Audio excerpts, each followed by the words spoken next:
which is so powerful because I think I love how when you really share it, there's so much intention behind it.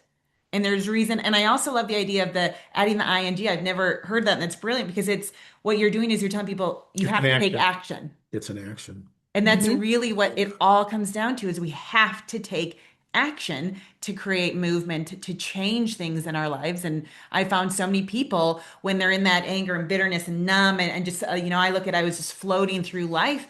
I wasn't taking any action. I wasn't living with Path of least intention. resistance. Yeah. And so Right. I love that. Okay, so tell us a little bit more about what are people going to be learning in this book? Like what are they going to be taking away that will be able to apply to living a life, letting go of that numbness, that bitterness, that anxiety that so many people are living in.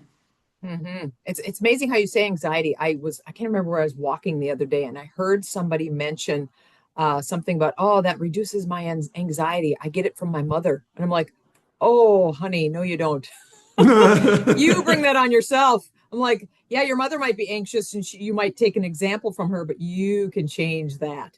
Oh my goodness, anything we have, we can change. Um, just thinking health. So the health aspect, a little history. My grandmother died when she was 64. I can't even remember how old I was, in my 20s.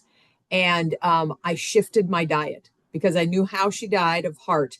And I shifted my diet and I shifted my habits. My mom died when she was 54. And that was more dealt with cancer and smoking. But I was attentive to what I shifted. And I knew, and my sister, it was interesting. My sister said, well, if grandma died at 64 and mom died at 54, what's that mean to us? I said, that means we're going to live to 104 because we're shifting and we're changing what habits that they set for their lives. And we're not going to follow those habits.